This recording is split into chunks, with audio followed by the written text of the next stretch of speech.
Down the line command and control है कि कोई अगर ऐसे होता ना तो हम उसमें बड़ा हमने पकड़ लिया वाहवाही कर ली। ऐसा नहीं हुआ, बड़ा मैच्योर एक्शन था। पुलिस के पास एक्शनेबल इनपुट थी, मतलब जिस पे उसने एक्शन लिया उतनी इनपुट थी, इनपुट सब्सटेंशियल थी। एक एक एविडेंस को किससे क्या एविडेंस मिला, क्या फिजिकल मिला, किसका कौन विटनेस है, कैसे हुआ, कहाँ षड्यंत्र रचा गया, पूरी कहानी पूरी करके स्क्रिप्ट फिर न्यायालय में चालान पेश होगा। सोनम रघुवंशी केस में मेघालय पुलिस को कोर्ट ने 3 दिन की सोनम को ट्रांजिट रिमांड पर दिया है। अब मेघालय पुलिस सोनम से उन बिंदुओं को लेकर चर्चा करेगी जो सीधे राजा रघुवंशी की हत्या से जुड़े हुए हैं।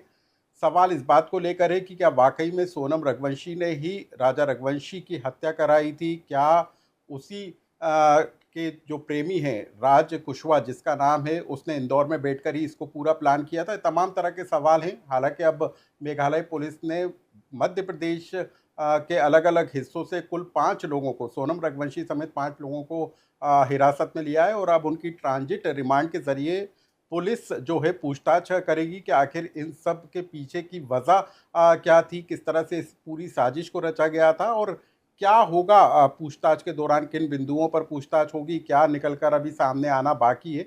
ऐसे तमाम सवालों की जानकारी हम मध्य प्रदेश के रिटायर्ड आईपीएस अधिकारी शैलेश श्रीवास्तव से लेने का काम करेंगे और उनसे जानेंगे कि अब सोनम रघुवंशी मामले में आगे क्या अपडेट होने वाला है।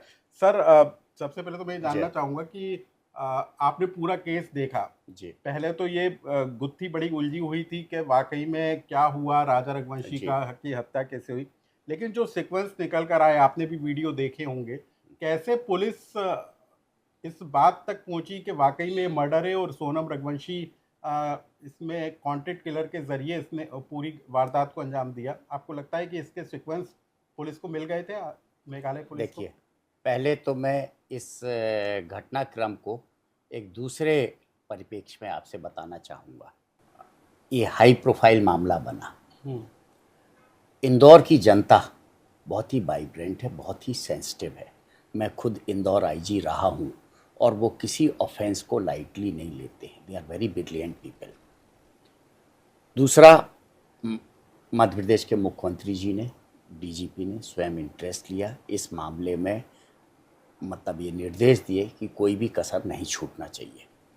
मेघालय के डीजीपी और मुख्यमंत्री जी स्वयं इस केस के इन्वेस्टिगेशन में, इसकी मॉनिटरिंग में इन्वॉल्व हुए, क्योंकि मेघालय के लिए बहुत बड़ा असर था उनके टूरिज़्म पे, क्योंकि इसको हनीमून से जोड़ा जा रहा था और मेघालय को असुरक्षित बताया जा रहा था। मध्य प्रदेश इसलिए कि मध्य प्रदेश के बच्चे हनीमून पे गए, उनके साथ हुआ। मुख्यमंत्री जी ने इसको व्यक्तिगत लिया। डीजीपी को सब ऑब्वियसली निर्देश दिए होंगे, मुख्य सचिव ने भी दिए होंगे, डीजीपी ने भी अपनी पूरी टीम लगा दी। तो एक तो देयर इज़ परफेक्ट कोऑर्डिनेशन और इंदौर की जनता का प्रेशर बनाना। मैं जानता हूँ, मैं इंदौर रहा हूँ, वो घटना की सेंसिटिविटी को समझते हैं, फोर्सी करते हैं और बहुत प्रेशर माउंट करते हैं। पीपल ऑफ इंदौर जो भी। अब जहाँ तक इन्वेस्टिगेशन की बात हुई, उनको सूत्र मिले। इन्वेस्टिगेशन पब्लिकली शेयर नहीं किया जाता है क्योंकि भविष्य में क्राइम इन्वेस्टिगेशन में प्रॉब्लम्स आती हैं कि उनको मालूम होता था एविडेंस कैसे इकट्ठा किया। लेकिन ऑब्वियसली दोनों स्टेट में देयर वाज परफेक्ट कोऑर्डिनेशन और एक्शनेबल इनपुट मिली।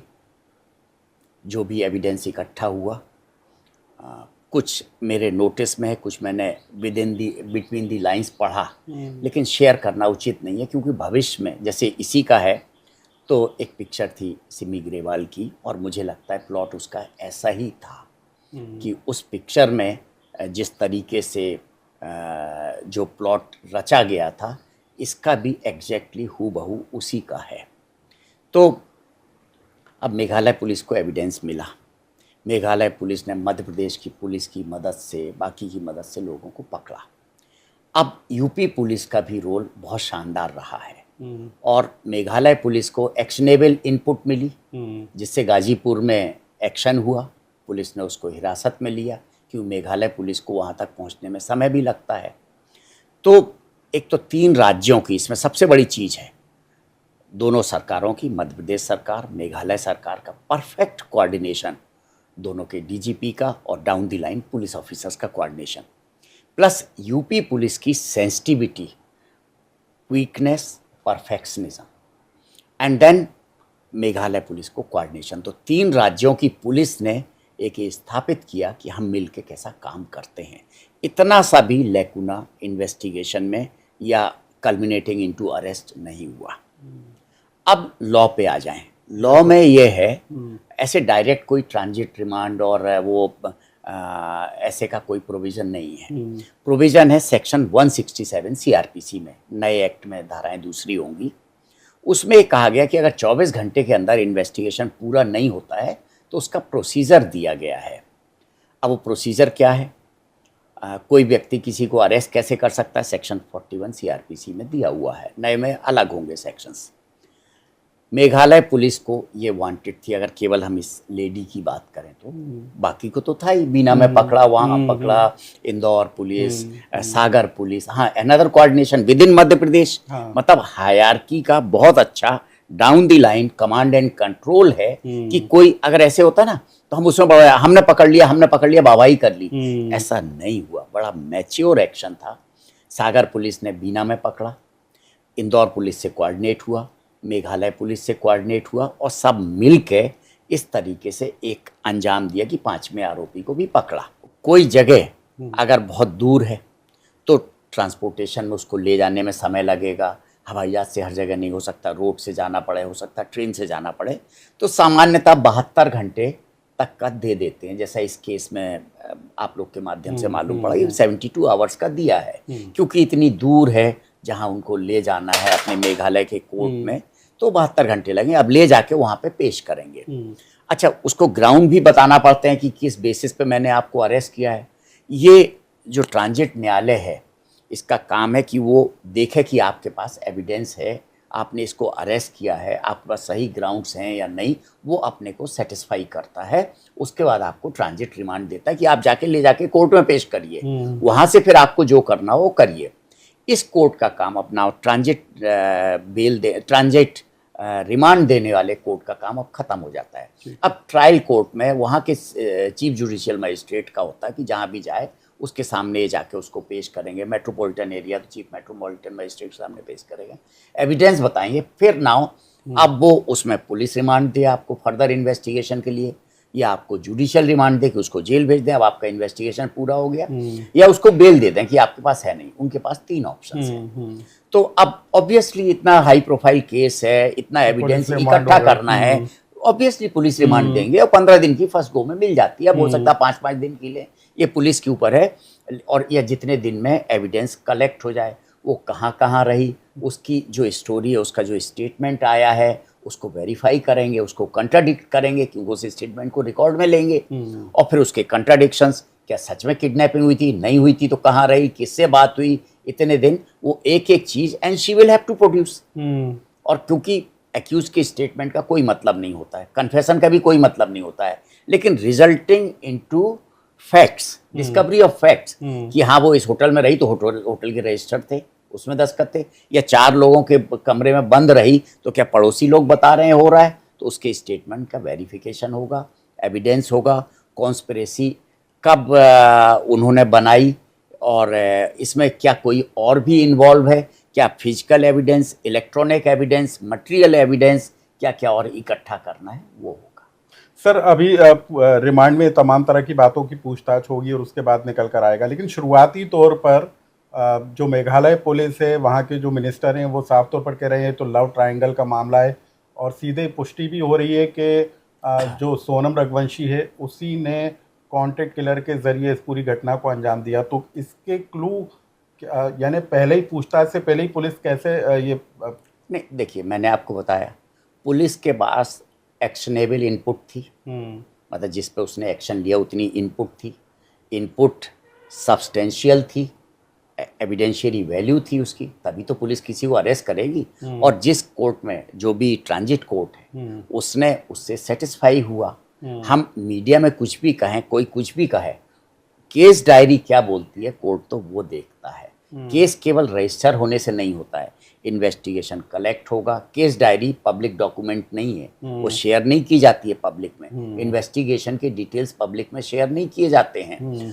कुछ चीज़ें क्योंकि हाई प्रोफाइल मामला है, मीडिया का मामला है, इंफॉर्मेशन एज में रह रहे हैं, एक पब्लिक संतुष्टि के लिए जो सीनियर अथॉरिटीज़ होती हैं, जिसमें पब्लिक में एक भ्रांति ना फैले। आप बताइए, मेघालय इतना बड़ा टूरिस्ट स्टेट है, उसके टूरिज़्म पे क्या असर पड़ेगा अगर आप कह दो कि वो हो मेघालय के लोग। मैं कल एक डीजीपी साहब को सुन रहा था, वो मेघालय कुछ दिन पहले चिरापुंजी होके आए, बोले इतने अच्छे लोग हैं। उन्होंने तो ये घटना देखते ही बोल दिया था कि ये तो घटना मेघालय के लोग कर ही नहीं सकते। इतने अच्छे लोग हैं, इतने सिंपल लोग हैं, उनका पूरा बिजनेस ही टूरिज्म पे चलता है, वो क्यों अपने बिजनेस को खराब करेंगे, होने देंगे। तो एक जो ब्लेम लग रहा था वो खत्म हो गया। तो उनको स्टेटमेंट देना लॉजिकल है, लाजमी है, क्योंकि उनको टोटलिटी में देखना, उनको क्राइम में नहीं देखना है, उनको स्टेट की गुड गवर्नेंस के बारे में देखना है, इसलिए उनकी ऐसी स्टेट। तो सर अब इस पूरे मामले में आगे क्या होगा? पहले तो इस मामले से 3 चीज़ें सिद्ध होती हैं। पहली, मध्य प्रदेश पुलिस, मध्य प्रदेश के मुख्यमंत्री जी, क्योंकि वो गृह मंत्री भी हैं, उन्होंने सिद्ध कर दिया कि मध्य प्रदेश का सिटीजन, मध्य प्रदेश का जो व्यक्ति है, वो कहीं भी अगर उसके साथ कुछ होता है तो हम छोड़ेंगे नहीं, हम पीछे पड़े रहेंगे। ये नहीं है कि वो कहीं गया तो लावारिस हो गया, हम उसके पीछे पड़े रहें, उसकी सुरक्षा की भी हम जिम्मेदारी लेते हैं और जिम्मेदारी तरीके से हम निभाएंगे। दूसरा, मेघालय के मुख्यमंत्री ने, मेघालय सरकार ने, मेघालय के मंत्री ने, मेघालय के डीजीपी ने सिद्ध कर दिया कि मेघालय सुरक्षित स्पॉट है टूरिज्म के लिए। अपराध हुआ है, हम उसको पकड़ के लाएंगे, नस्त नाबूद कर देंगे। तीसरी चीज़ जो हमेशा से कही जाती है, अपराधी कितना भी होशियार क्यों ना हो, कुछ ना कुछ गलती करता है और पकड़ा जाता है, तो पकड़ा गया। नाउ FIR हो गया, अरेस्ट हो गया। अब मेन इशू शुरू होता है, मीडिया की नज़रों में, दूसरों की नज़रों में तो हो गया, क्लाइमैक्स हो गया। अब लेकिन क्लाइमैक्स की कहानी शुरू होगी। एविडेंस को एक एक सूत्रवार स्ट्रिंग में पिरो के, मोतियों की तरह माले में पिरो के पूरा माला बनाना पड़ेगा। एक एक एविडेंस को, किससे क्या एविडेंस मिला, क्या फिजिकल मिला, किसका कौन विटनेस है, कैसे हुआ, कहाँ षड्यंत्र रचा गया, पूरी कहानी पूरी करके स्क्रिप्ट फिर न्यायालय में चालान पेश होगा। मध्य प्रदेश में तो मुख्यमंत्री जी की अध्यक्षता में एक कमेटी है जो जघन्य अपराध हैं, आप लोग जानते हैं, उसकी रेगुलर मॉनिटरिंग होती है और फास्ट ट्रैक कोर्ट में उसका ट्रायल होता है। मेरे ख्याल से मेघालय में भी ऐसी कुछ व्यवस्था होगी और जल्दी आपको परिणाम दिखेंगे। और आपकी नज़रों में तो रहता ही है, अगर पुलिस की ज़रा सी गलती होगी तो इतनी एक्सपेंड होगी, इसलिए पुलिस भी बहुत सतर्क रहेगी और एविडेंस को पब्लिकली शेयर नहीं करेगी, ये मैं आपको बता दूँ। तो एक बड़ी सफलता यदि हम कहें तो मध्य प्रदेश और मेघालय पुलिस ने जो ज्वाइंट ऑपरेशन चलाया था, उसके जो नतीजे निकल कर आए हैं, उसी का नतीजा है कि मध्य प्रदेश के इस हाई प्रोफाइल मामले को लेकर मेघालय पुलिस के द्वारा एक बड़ा खुलासा किया गया है। सोनम रघुवंशी को ट्रांजिट रिमांड पर लिया गया है और अब उससे पूछताछ होगी। उन तमाम सीक्वेंस को जैसे खुद शैलेंद्र जी ने बताया कि उन मोतियों की तरह माला में पिरोया जाएगा। हर एक चीज का रिक्रिएशन भी इस पूरे मामले को लेकर पुलिस करेगी और उसके बाद जो असल कहानी है वो निकल कर आएगी कि आखिर इसके पीछे क्या मकसद था सोनम रघुवंशी का। क्या ये लव ट्रायंगल का ही मामला था या प्रॉपर्टी या पैसों से जुड़ा भी मामला हो सकता है, क्योंकि जिस कारोबारी राजा रघुवंशी के साथ सोनम रघुवंशी की शादी हुई थी, बताया जा रहा है कि उसके पास प्रॉपर्टी थी। तो इन तमाम बातों का खुलासा पुलिस की पूछताछ के दौरान होगा। लेकिन अब इस पूरे मामले में एक बड़ी सफलता हासिल हुई है कि जिस सोनम रघुवंशी के सुरक्षित घर वापसी को लेकर पूरा मध्य प्रदेश, पूरा देश कामना करता हुआ नजर आ रहा था, वो सोनम रघुवंशी ही इस पूरे मामले की मास्टर माइंड निकली है। लोकमत के लिए भोपाल से अनुराग श्रीवास्तव की।